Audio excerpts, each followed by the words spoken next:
Ya, kita lanjutkan ya. Jadi status epileptikus ya, status epileptikus itu adalah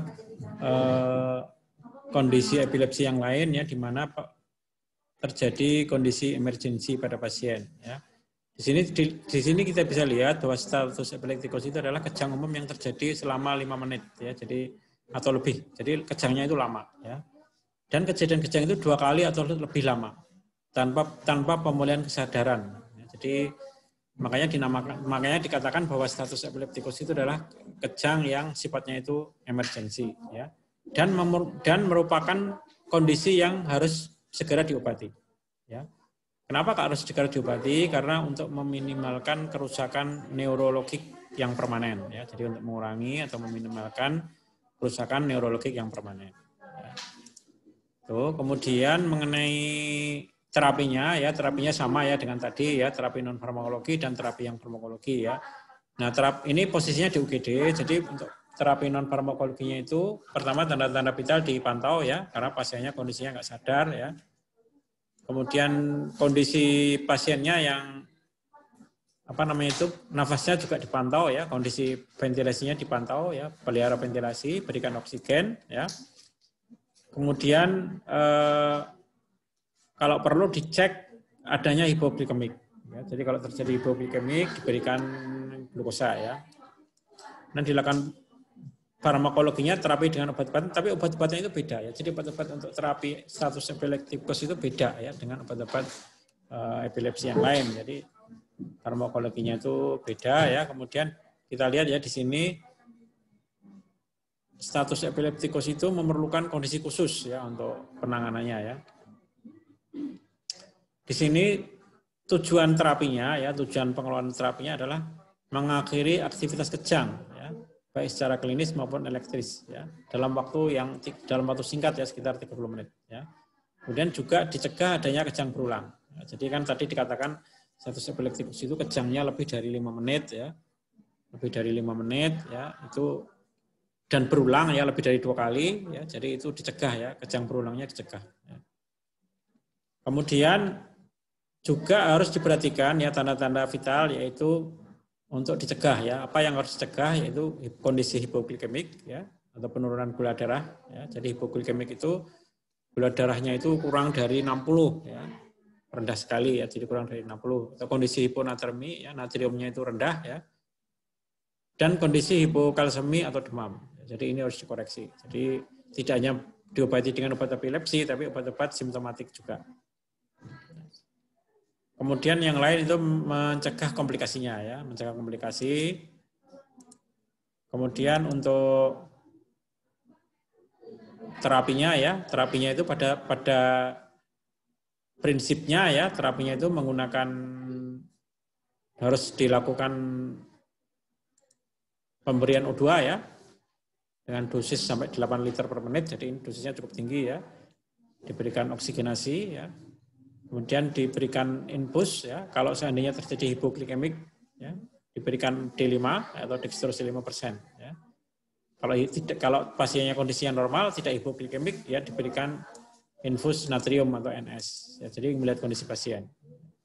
Kemudian dicatat ya tanda-tanda vitalnya ya, karena ini kondisi darurat ya, kondisi emergensi, maka harus tetap dicatat tanda-tanda vitalnya ya, terutama suhu ya, kemudian tekanan darah ya, dan sebagainya.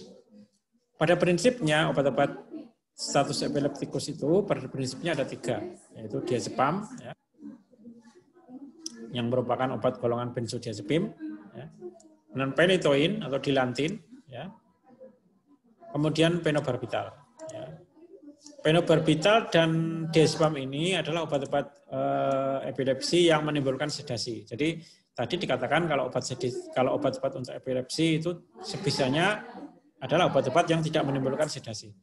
Tapi kalau untuk status epileptikus itu tidak ada masalah ya, karena memang kondisinya itu darurat.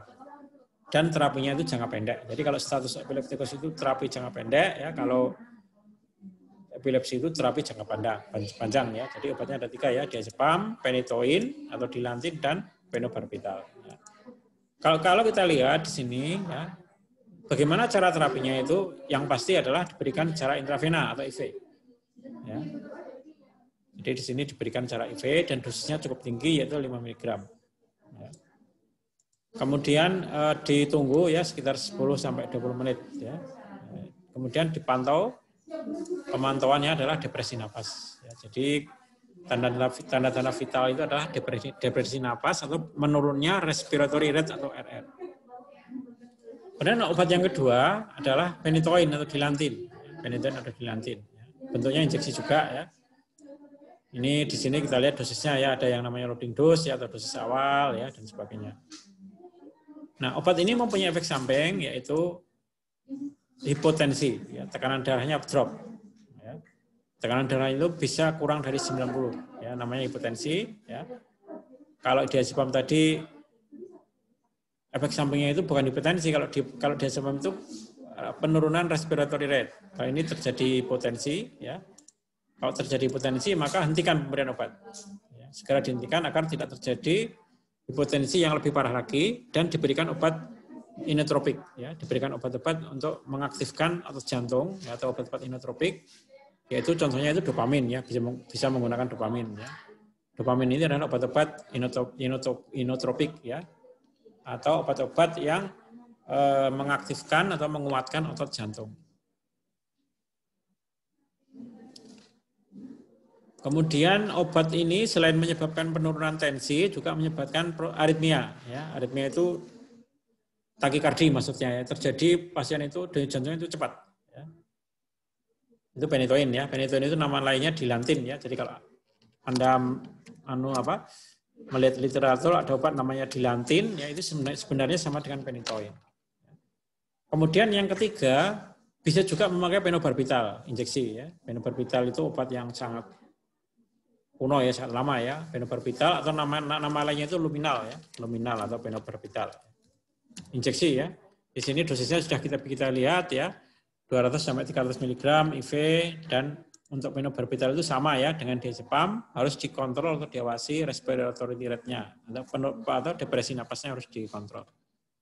Jadi pada prinsipnya begini, ya, obat-obat status epileptikus itu, ya, bentuknya injeksi dan dosisnya tinggi. Ya, sehingga harus dipantau atau diawasi tanda-tanda vital, ya, terutama apakah terjadi depresi nafas, ya, atau penurunan respiratory rate, apakah terjadi penurunan tekanan darah, ya, itu harus dipantau. Jadi itu adalah penanganan atau terapi status epileptikus, ya.